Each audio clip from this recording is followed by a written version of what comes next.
Welcome to season 2, episode 2 of Inside the Tank. I'm your host, Josh Raphael, and I have with me today head men's and women's cross country and track coach, Jonathan Carter. How you doing? I am doing wonderful, Josh.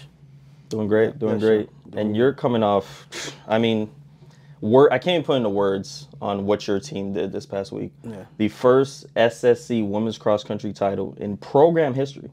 Keep in mind, this is just your second season here. Yeah. Kind of talk to me about the emotions and like what was going through your head when they lifted up that trophy.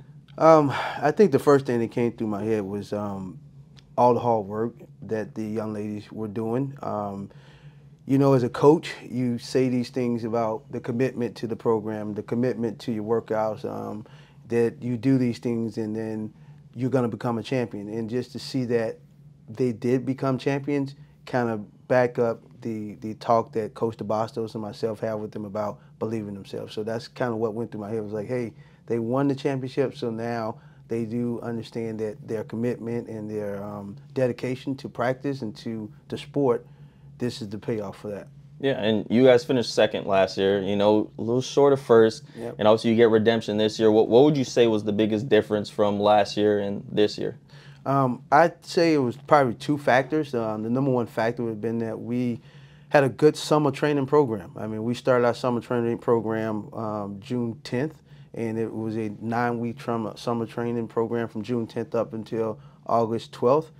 So about when August 12th hit, that's when they returned to campus. So when they got back to campus, they was in very good shape to where we can just kind of take up from where we left off from the year before. So I think the summer training set us up for where we are now. And then with the addition of Jillian Thornan, who was the SSC Runner of the Year. So having those two factors to the team definitely put us in position to win the championship. Yeah, and talking about Jillian, just a sophomore from High Point University. Yeah. I mean, one of your first recruits Sure. for this program. And so kind of talk to me about what she's kind of done to help change the culture and the trajectory of the Sharks cross country program. Yeah, and Jillian came in with the mentality to win. I mean, she's coming from High Point, which is a Division I program, so she's used to that rigorous competition. She's used to the challenges of being able to go out and compete. So that's what she brought to the team. Funny story, how she came to be a member of the cross country track team was that she emailed me and she said that she took a visit to Nova during her senior year in high school, and that she was looking to transfer to Nova. And I was like, immediately started looking up her stats. And when I saw her stats, I was like, yeah, we'll definitely want to bring her in, because she had done some things in her stats that we knew that would be a missing piece to the puzzle for the team. So that's how she got on the team, just because Nova made such a great impression from her her senior year that she remembered how great the school was and said, you know what, I think I want to go back there. And she had followed the team the year before and thought that this was a good program for her to be in. Yeah, and it helps we're in sunny Fort Lauderdale. The beach is down the street, so that obviously helps. Definitely. And you kind of touched a little bit about the message. I know you said, you told your team all year, all summer, work hard. Has that been like the main message that you gave to your team heading into the year, or is there anything else that you touch on a little bit? I mean, I think the main message for them was we founded some core values for the team. We met right before the season started during that first week of training, and we kind of came up with a vision for the team and what would be our vision. And we came up with a couple of things. We wanted to be resilient in everything that we did. We wanted to be relentless in everything we did. And we also want to have tenacity when we go out and compete. So we kind of used those core values to set ourselves up to go out and compete with those core values. Yeah, and I know we touched on Jillian. So obviously you have Lena, Allie, Eden, Bella Grant, top 5 finishers in terms of on your own team. So I believe Lena was 2nd, Eden was 4th, Allie was 10th, and Bella was 14th in the run. So kind of talk to me about what are practices like?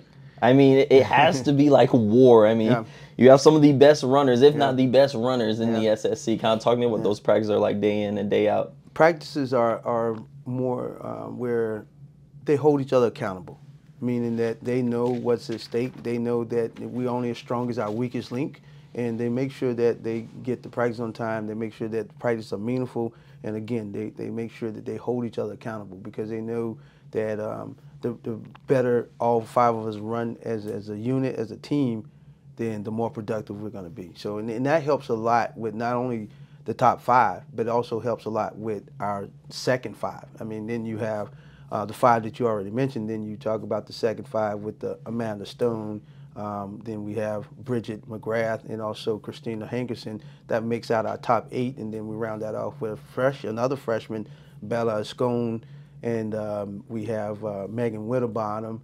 And we also have in that side that second top 10 is Elizabeth Harrington's one Elizabeth of them Harrington, as well. right? Yeah. So we have those right there, and that's why I say it's in a tier where you have your front 5, another 5, and then of course we're developing a third set of 5. So it just strengthens the team as a whole. Yeah, and up next is regionals. You know, now we're getting to the big dogs really, and so kind of talk to me. What are you looking forward to the most for your team as you're like heading into regionals?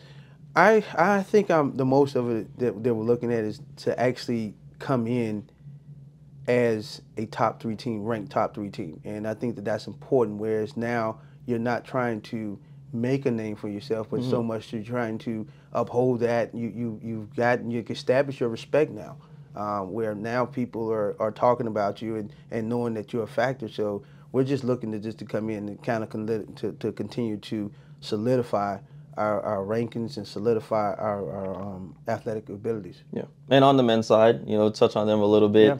You know, Jaime, Will, Mark. I've kind of spearheaded that men's side of your team. So kind of talk to me a little about what you want to see from your men's program going forward. We want this season for them to actually, excuse me, to be a breakthrough. Yep. Right. So it's more for that men's team is a rebuild. We lost some key players last year, but we was able to bring in Jaime and also with Mark being a freshman. So we kind of filled those voids, but still we just wanted to look at it as a rebuild. So we're looking for the men's team to go into the regional to actually see if we can crack inside the top 10, top 15 rank overall finish. If we can do that, I think that'll set us up for the following year, starting off inside maybe the top 10 in the regional rankings. So kind of looking for that breakthrough for the men with them going out and perform inside the top 15 finish.